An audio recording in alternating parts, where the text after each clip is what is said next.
early contract that I had to be on the road at 7 o'clock yesterday morning, so I couldn't do the show. And sometimes stuff happens. We have not missed a lot of shows in the last 10 years, but every now and then we got a little work we got to do, right?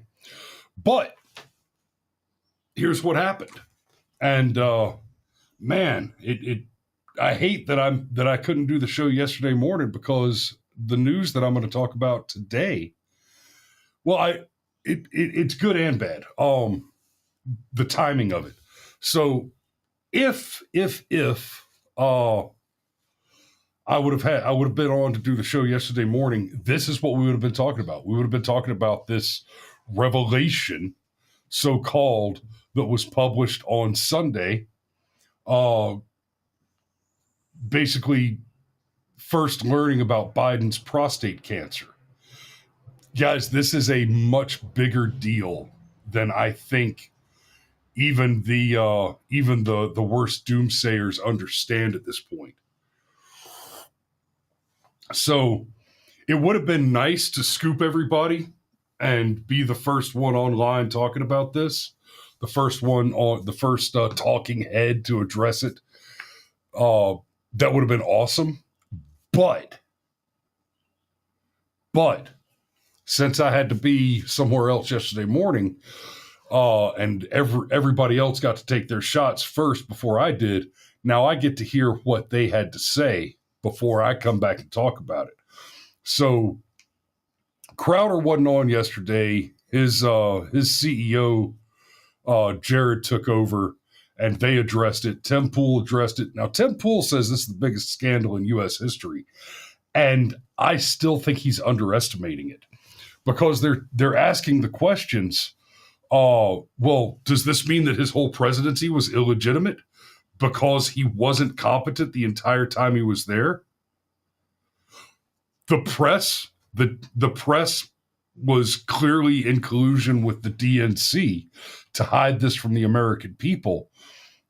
And now, there are going to be investigations into the use of the auto pen and what that means for the various pardons that Joe Biden issued. But I think the scandal is much worse than that, because here's the thing. The diagnosis is that Joe Biden has severe advanced prostate cancer, which has metastasized to his bones. Now, the medical literature on this says that generally it takes between 5 and 10 years. And that's assuming with good treatment, which, I mean, we're talking about the president, so one assumes. But it assumes that it takes 5 to 10 years for prostate cancer to advance to metastasizing to the bones. That means that Joe Biden must have been diagnosed prior to his election. Right? So he won his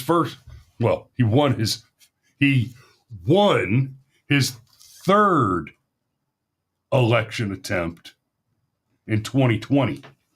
And we've relitigated this conversation about the legitimacy of the 2020 election on many, many occasions. And I don't think there are any intelligent people remaining who believe that the 2020 election was a fair, impartial, legitimate election. But it's not just the question of whether or not the election was stolen from Donald Trump on behalf of Joe Biden. I want to take you back a little bit further now. Go back to the Democrat and Republican primaries in 2020. Well, the Democrat primary, right? There was no Republican primary in 2020. Donald Trump was the president. He was a very popular president, a very effective president. And by all the polling data and metrics, it looked very much like it was a slam dunk. Donald Trump was going to win a second term. Then there were the Democrat primaries. If y'all remember, we had like Andrew Yang, we had Tulsi Gabbard, we had Bernie Sanders, of course, Elizabeth Warren, Kamala Harris. Kamala dropped out not without earning a single vote, but before a single vote was cast in the primary. Now that shit was suspicious. And in fairness, she was awful. And it was easy for us back then to look at it and say, oh, well, she sucks. She sucks a lot. Everybody knows she sucks. Nobody likes her. The polls are telling us that. And you better believe her advisors, especially the financial advisors on her campaign, are telling her, hey, we're wasting money on a thing that cannot happen. Right? She drops out. Bernie gets railroaded again. We get this smear campaign about Tulsi Gabbard being a Russian spy. And Andrew Yang just self-immolated. But over and over again, it just looked like basically the Democrat Party was working in cahoots on behalf of Joe Biden in order to eliminate his competition in the primary. 5 to 10 years to metastasize to the bone, guys. That means that the overwhelming probability is that this cancer diagnosis predates the Democrat National Committee's unscrupulous, illegitimate primary activities.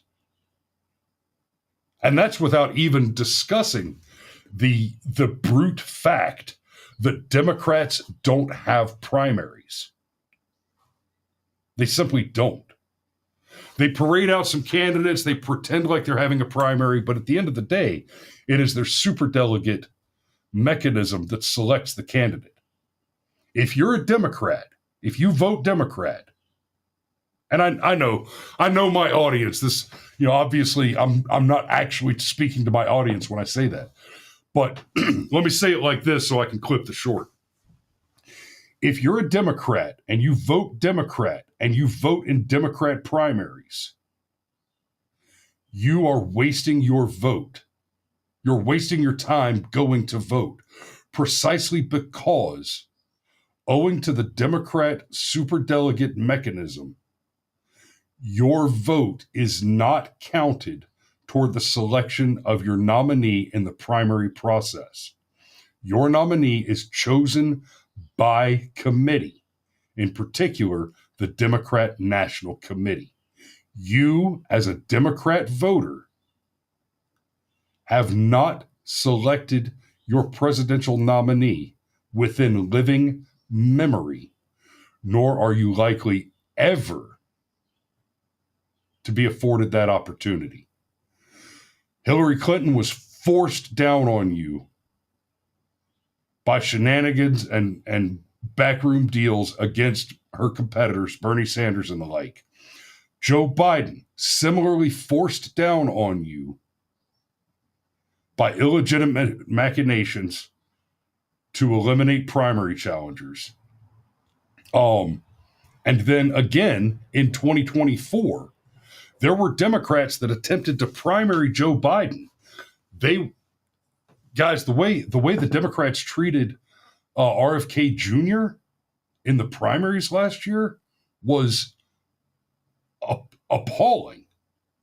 And then, even after they pretended like they gave you the opportunity to nominate Joe Biden as your candidate to run for a second term, then they pulled a switcheroo at the end and stuck in the least black woman that's ever run for office, Kamala Harris. You don't have choices. If you're a Democrat, you do not get to vote for your candidate. period. It's chosen for you. Now, all that said, you go back and you look at the fact that we're talking about a cancer that takes 5 to 10 years to metastasize. And let's talk about the treatment for that cancer. What is the treatment for prostate cancer? It's arresting androgen production. Now, it used to just mean straight up castration. It's like, oh, wow, you've got prostate cancer. That's going to kill you unless we cut your nuts off. Now, I mean, we are talking about Joe Biden, right? I mean, he is a Democrat. That is very similar to having been castrated, right? Just like Trump said to Chuck Schumer. It's like, hey, Chuck, just take heart. Kamala's going to lose this election, and then you can run to be the Democrats' first woman president.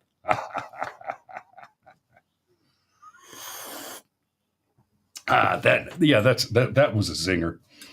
But the treatment, Pitt Danny says Biden will die before they get to treatment.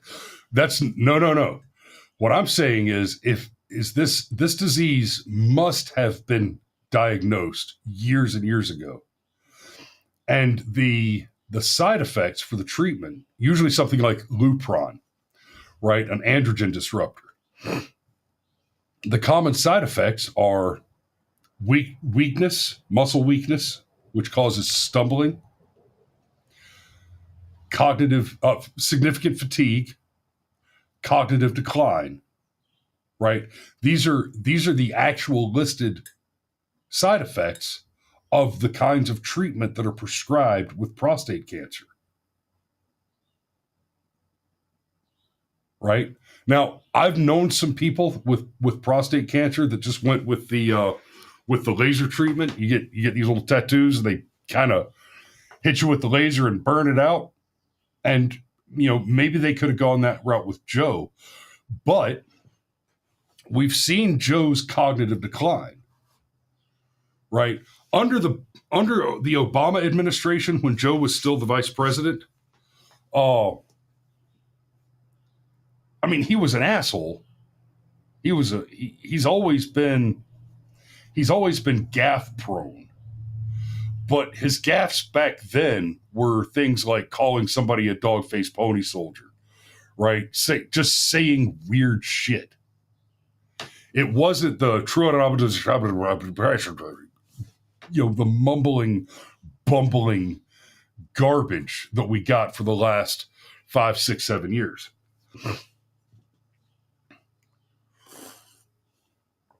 And so that really does bring it into question. If Joe Biden, if it was known that Joe Biden was taking drugs which cause physical weakness, fatigue, and most importantly, obviously, cognitive decline, then I don't think there's a good argument to be made that he was ever legitimately qualified to be president. Right now, there are high-level discussions going on about reviewing all the pardons, the 1,700 pardons that Joe Biden made at the last minute, right? All signed with an auto pen. Joe Biden did not sign these documents. There's very good reason to question whether or not Joe Biden, the president, was aware that the pardons were happening.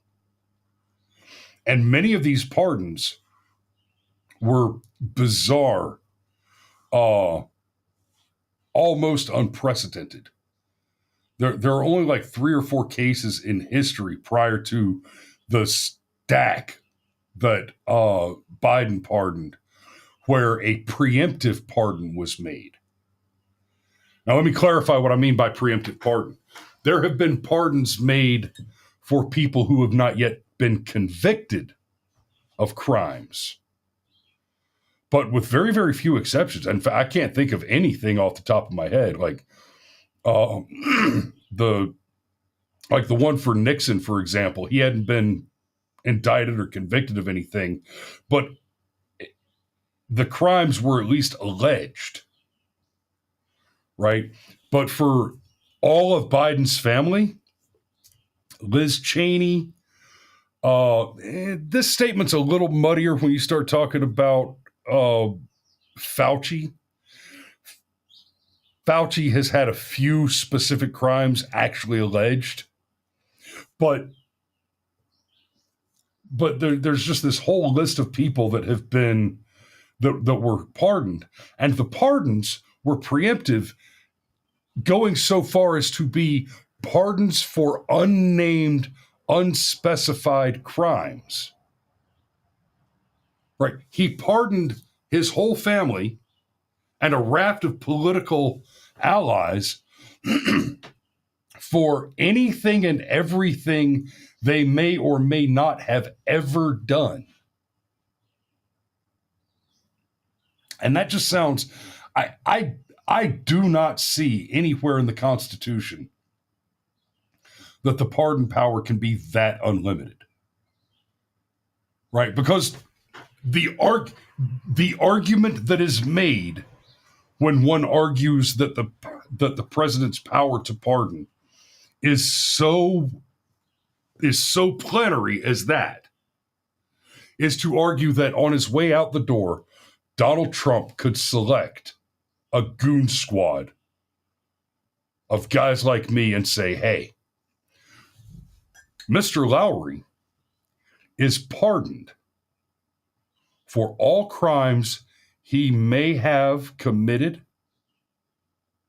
named or unnamed, or may commit in the future in perpetuity. Right? If Biden can pardon people for things, for an unlimited and unnamed number of activities, then there's nothing legally within the power of the pardon to stop President Trump, for example, from basically creating a goon squad and saying, have at 'em, boys, go and solve the world's problems. Right? And like that right there, that's an idea that I fear not entertain, because good God, priapism is a serious, serious health risk. And so I dare not entertain the idea. Not too much. That's dangerous.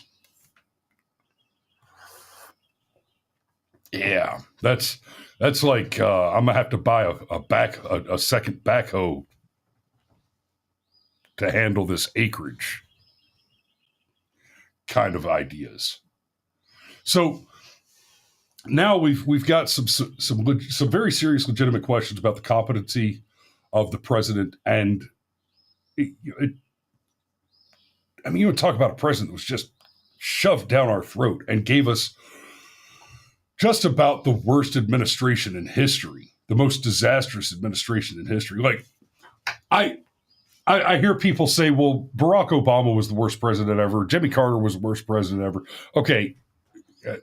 And, there was that great interview with Jimmy Carter before he passed away, right after Biden was elected, where Jimmy Carter said, oh yeah, I love Joe Biden. Now I'm not the worst president anymore. Like, wow, that's some funny shit. I usually push back on that a little bit. I usually say, okay, Obama was terrible for this country for so many reasons, but largely because of Obamacare. But you don't get to Obamacare, like the political capital and the shift of the Overton window isn't there for the American people to stomach that without armed revolution, unless you have LBJ and the Great Society. But you never get to LBJ and the Great Society, which is almost exclusively responsible for the total dollar amount of our national debt, unless you go back to Woodrow Wilson and you get the IRS and the income tax and the Federal Reserve. Right? Obama was the worst president in history, except that LBJ paved the way and may have done more damage, except that that damage could not have been done without that Woodrow Wilson created the tax structure, which allowed LBJ to create the national debt, which allowed Obama to argue for the socialized medicine, which more than quintupled the cost of medicine in this country. So to say Joe Biden was the worst president in history, it is more correct to say he had the most disastrous individual administration in history.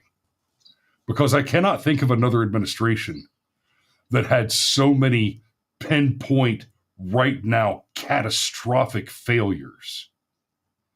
Right? The LA wildfires disaster response failures, the hurricanes Milton and Helene, disastrous, catastrophically bad FEMA responses. The Afghan pullout, obviously, absolute disaster. The East Palestine train derailment, absolute disaster. I mean, just failure after failure after failure. The Russo-Ukraine war, right?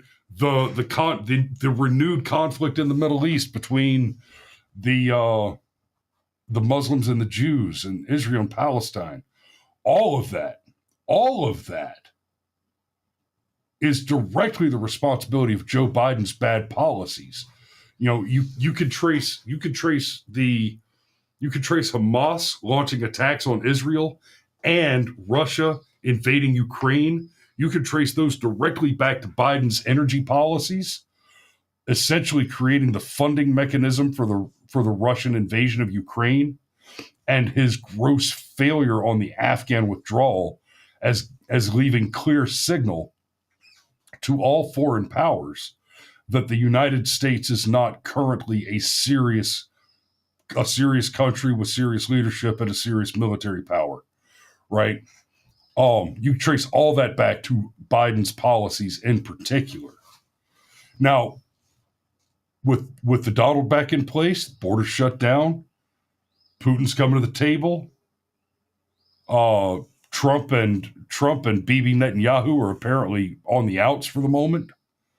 There is some very, very sexy stuff going on in geopolitics right now. And it kind of feels a hell of a lot like, you know, we wouldn't have nearly the catastrophes if we hadn't had a blind drunk falling asleep driving the bus over the cliff for the last 4 years with Joe fucking Biden. So let's take a look at this. The claim is that it is a new diagnosis. Biden has been diagnosed with aggressive prostate cancer.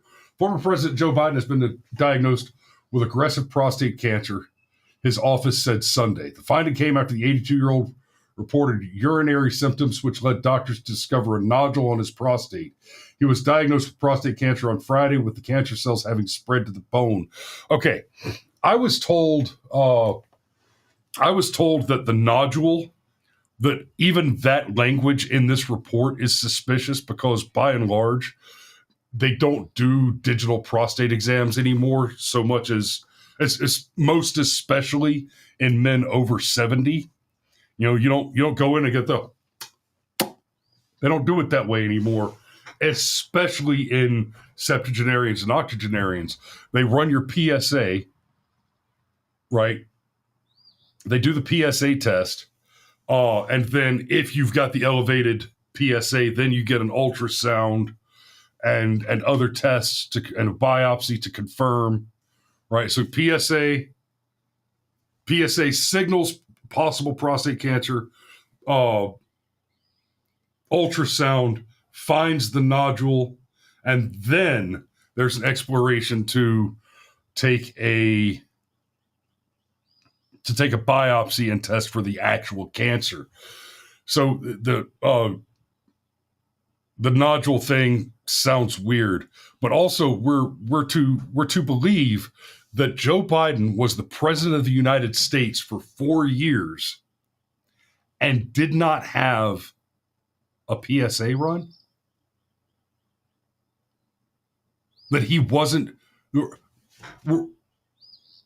I mean, when you're in your 70s and 80s, checking for all the cancers is basically your weekly doctor visit. I'm sorry, boomers. I know I'm picking on you a little more, but if it helps, Joe's older than that.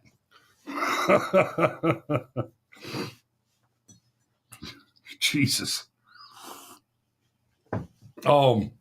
Let's you know what? Let's do this real quick. Let's ask ChatGPT.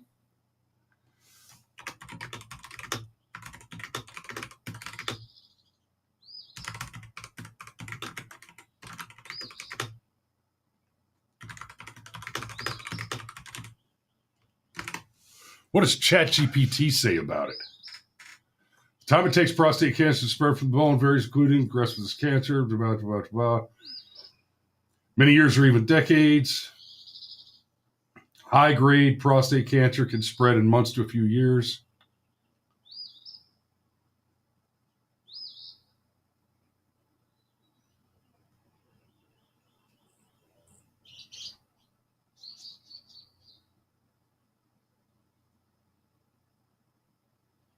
Wow, that's alarming. There is apparently a thing called castration-resistant prostate cancer. Holy shit! So the Biden apparently has a very aggressive strain. But this idea that it went unnoticed. It just went unnoticed. And somehow, and that said from, at its most aggressive, several months to a year for it to go from you have cancer to you have bone cancer. So even that, like, we're to believe that he's had prostate cancer for what, 2-3 months, right? That basically this did not happen in the last 200 days. It is not possible that Joe Biden was diagnosed with prostate cancer after he left the White House. And what's more suspicious is, we've seen some of the records now, and because he was the president, he gets regular checkups. And for some reason, the regular checkups did not include the PSA screening. And that's bizarre. That's unbelievable, right? So for how long have they known? And by they, I mean the entire media mechanism, the government cheese media, and the Democrat Party, and the federal government and the administration. How long have they known what was going on and been covering it up? And again, let me repeat, the treatment for this procedure, the treatment for this cancer, involves stopping your testicles from producing the hormones that make you a man, which has the effect of making you weak, making you stumble, hitting you with substantial fatigue, right? Remember, all through the 2020 election, they kept calling a lid at like noon, right? They rush him off stage and hide him away after 11 o'clock in the morning. But for the last 4 years, we've been hit with this shit. Your tape right now, because I'm about to tell you the truth. And F you if you can't handle the truth. He's sharp. He's F you if you can't handle the truth. focused. He's bright. I don't have any concerns, and that's from personal interactions. This version of Biden is the best Biden ever. Not a close second. Alert, sound. I mean, the Republicans are like... Alert, sound. I mean, the Republicans are like good at distractions. I think you have absolutely no standing to diagnose somebody's cognitive decline. And if the Democrats were honest, they'd admit President Biden's mental capacity is declining. 6 in 10 Americans don't have confidence in Joe Biden's mental capacity. Then you have the liberal media told bad things about me and members of the oversight committee because we have the audacity to investigate. Giving us their drive-by diagnoses of the President of the United States. Congressman, what you are suggesting is that I omit portions of my reasoning and explanation to the Attorney General for political reasons. Democrats get into a frenzy. Do you think people close to President Biden are being honest about his... Okay, so there's several minutes of that. But one of the things I want to say about that too, you heard a couple of them say, well, you're not a doctor, you're not a medical doctor. What makes you qualified to make that diagnosis? Okay, homeboy, you asking the question, you're not a fucking doctor either. What makes you qualified to deny the diagnosis? Because, believe it or not, we had a few doctors out there, Dr. Phil, for example, actual doctors, not like Dr. Jill, right? I know, fuck. Dr. Phil, actual doctor. Dr. Jill, not a doctor. Okay? And, we remember we had Whoopi talking about, well, he's married to a doctor. She knows she's a doctor, and got corrected on the View. Well, she's not a medical doctor. She's like a PhD. Real quick, a little clarification. She is neither an MD nor a PhD. She is a doctor of education, which means nothing. That's not a thing. That may be one of the most meaningless. It's not a PhD in education, Danny. She has a doctor of ed. That's different than a doctorate of philosophy.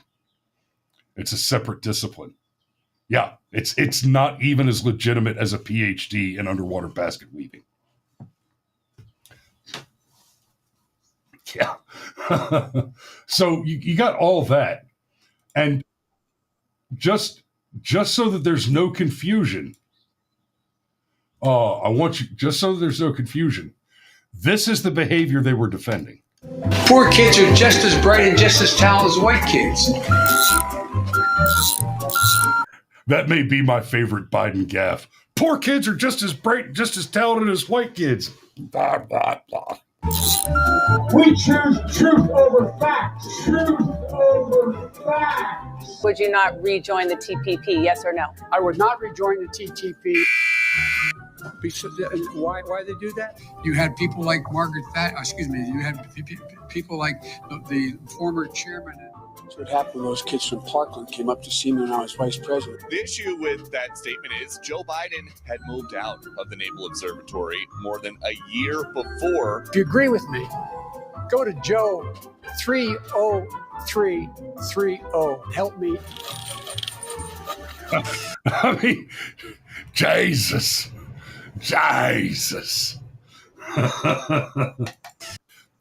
That's the guy they're defending. That okay. The last thing I wanted to talk about. No, there's two things, and I'll try to remember the other one. But let's talk about the 25th Amendment for a second. The 25th Amendment does not just empower the vice president and certain cabinet level people. Okay, so whenever in case of removal of the president, it talks about what you do in the removal. Whenever there's a vacancy, the vice president takes over. Whenever the president transmits, so here we go. Whenever the vice president and a majority of either the principal officers of the executive departments or of such other body as Congress may by law provide, transmit to the president pro tempore of the Senate and the Speaker of the House of Representatives their written declaration that the president is unable to discharge the powers and duties of his office, the vice president shall immediately assume the powers and duties of the office as acting president. That is an authority. Let me tell you something. We need to talk about this more on the show. Rights versus authority versus obligations versus duty. Right? I tell you, something that aggravates a shit out of me. I'll watch some of these First Amendment auditor videos, and some of them do a great job of just holding the police to account, holding authority to account. Some of them are total assholes. But you know, one of the things that I get out of that I hear from the cops in those videos all the time that aggravates the shit out of me. They'll say, "Oh, I have the right to demand your ID." Okay, there's no Fourth Amendment unless I'm under arrest. No Fourth Amendment, but also no, officer, you have the right to demand my ID. You have the right to compel me by force to surrender documents. That's a right that you have. That is a privilege bestowed on you by your creator and inherent to all people. So I can draw my gun and force you to turn over your papers, officer? No, you think you have the authority to demand my papers. A right and an authority are very different things. So the 25th Amendment confers to the vice president the majority of either the principal officers of the executive departments or of such body as Congress may by law provide the authority to remove the president and replace him under certain specific circumstances, principally that he is medically indisposed, right? President has a heart attack, a stroke, right? Ends up in the hospital. In fact, during the Biden presidency, he was indisposed for a medical procedure for 72 hours, during which Kamala Harris was, in fact, the president. That's the thing that happened. Because Joe, and it was, this wasn't some medical emergency. It was a scheduled, planned procedure. And the details on it at the time were very, very fuzzy. I would definitely be interested to, I couldn't find anything to link it, but I would definitely be interested to know if it was related to his advanced prostate cancer. But the thing about authority is it comes with responsibility.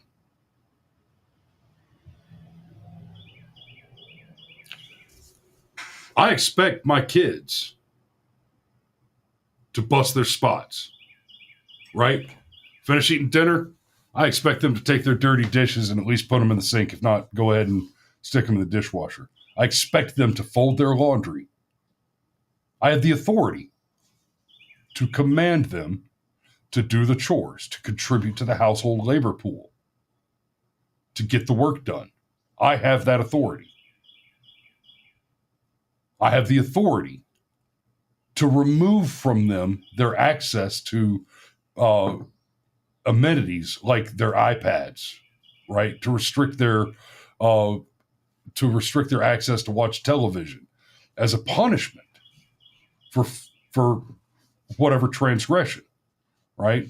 Now, I've talked to, in my house we usually do push-ups when we fuck up. I'm not opposed to spankings, but I generally save those for safety infractions. Oh, you want to hit your sister? Well, I'll solve that right quick, right? Authority, right? I'm the homeowner, I'm the father. Authority.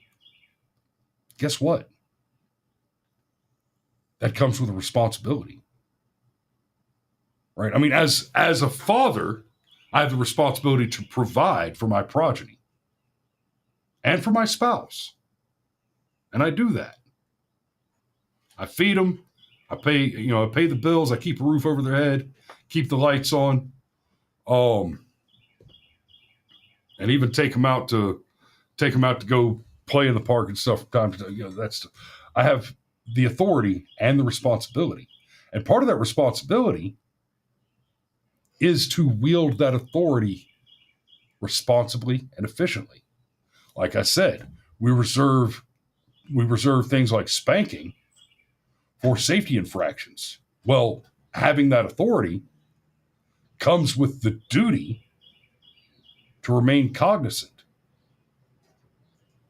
to pay attention, to not ignore those safety infractions. If one of them's doing something stupid that's going to get them hurt, that shit has to be corrected. Right? With that authority to remove the president in the event he becomes incapacitated comes a duty to exercise that authority responsibly. So Kamala and the such body as the Congress may by law provide, they failed in that duty, and they did it on purpose.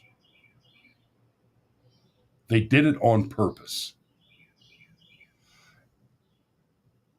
Nothing I've said up to now is speculation. Here's my speculation. The plan was to get Biden to the finish line, steal the election from Donald Trump again, keep Biden in office for 2 years, and get rid of him so that Kamala could serve 2 years as president, having followed on in Biden's, having completed Biden's second term, at which point she would be able to run for 2 terms. Right? See, so let's say Biden won, he gets inaugurated in January of 2025, and then dies in February. Kamala becomes the president in February. She's too early. She doesn't get to run for a second term. Or I'm sorry. Well, okay, yeah. She gets to run. She only gets to run once, because that if she's finishing out the majority of Biden's second term, that counts as her first term. If she's only finishing out the last half of it, that doesn't count as a full term. So she's not barred from running twice. So she gets to have 10 years instead of 8. I think that was the plan. And then Donald Trump, in one of the biggest boss moves in world history, beat Joe Biden in a debate so handily that the nominee who won the primary, in theory, had to withdraw from the nomination. That is a world star first. Never happened before.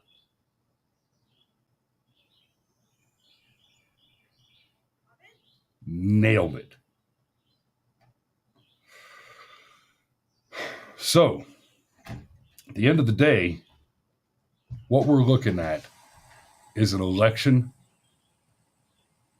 that was stolen on behalf of a man who was not legally qualified for office.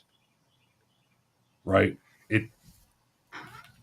There was a big scandal related to the ATF and the VA that I've talked about a few times over the last few years. So what'll happen? You're a disabled veteran, you're old, you're tired, you get sick, and the VA says you can't handle your finances anymore because you can't make it to the bank on your own power, or whatever they assign somebody to help you with your finances. And then the ATF swoops in and says, "Oh, you've been declared mentally incompetent. We're here to confiscate all your firearms." Whoa!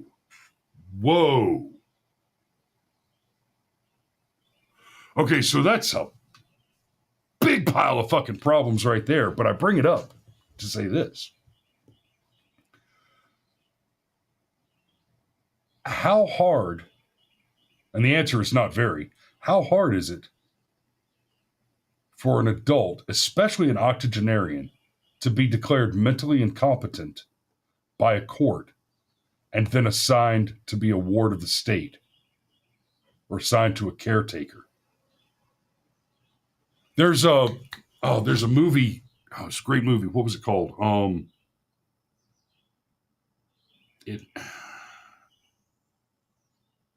We Care a Lot, I think was the name of the movie, about it's about a scandal in the elder care industry. And this is a scandal, and it is a thing that happens.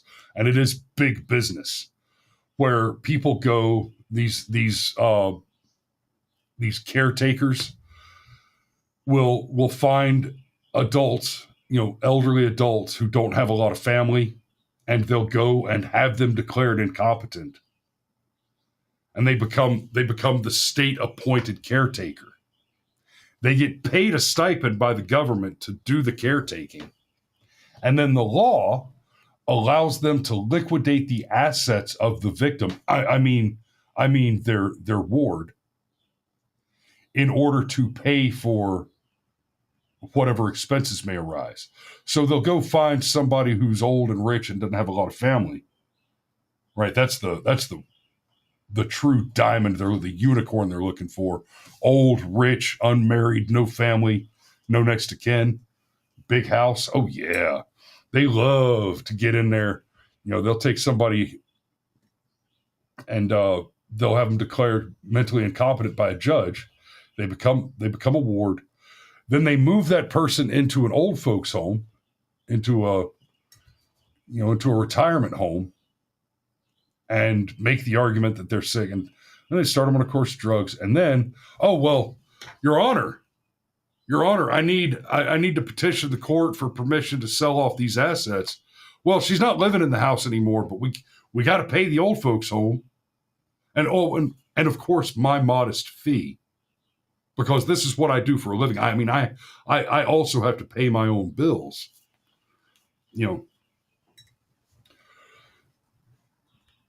It is easy enough to have an adult declared incompetent by a court, that there is an entire industry built around abusing that process. And the basis is largely around the cognitive inability of these adults to manage their own affairs, up to and including their health care.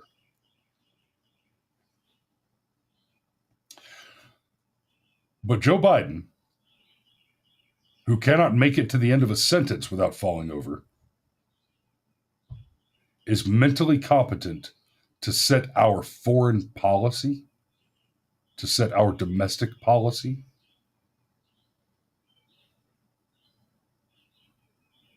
We were expected to believe that in 2020. Let alone 2024, when it was painfully obvious. And looking at the rate of decline, if we are so generous as to assume that the disease only began to affect him in the last year, which is the time frame for the most aggressive form of the cancer, in order for it to have metastasized to the bone, then you're looking at a man who was already in unrelated cognitive decline before medication that includes that as a side effect was introduced to exacerbate that decline. I know that was a tough one. I hope everybody was able to follow it. But that's assuming the most generous estimate of the most aggressive cancer. And what's the likelihood? What do doctors like to say about diagnoses? When you hear hooves, you look for horses. When you hear hooves, you look for horses, not zebras. When you hear hooves, you think horses. The likelihood that he has that unicorn, super aggressive, hi, I'm cancer and fuck your bones, doesn't happen that fast. In all but the rarest of cases. So it would be extremely generous to assume that Biden just found out. In fact, I would say it would be unreasonable to leap to that conclusion. All right. So that's, I'm going to have to go ahead and put a pin in it. I got to go to Jonesboro. I don't want to go to Jonesboro today, but it'll be all right. So thanks for watching this morning, guys. I didn't give away any free memberships today. Y'all make sure you, whatever platform you're watching on, hit the like button, hit the share button, subscribe. I see most of you that there's more people chatting than there are watching. Those of you who are just watching and listening, I'm not complaining. I love having you. I'm glad you're watching. But do us a favor, hit that subscribe button, hit that share button, hit that thumbs up, and tell your friends about Rumble. Right? Like Crowder says, YouTube's dead, Rumble did it. Right? Get them over to Rumble. That's the one we're looking for. Y'all stay safe out there. We love you, and we'll see you tomorrow. Wrong button. See, I miss one damn show, and I get all out of order. It's supposed to go, we love you, and we'll see you tomorrow.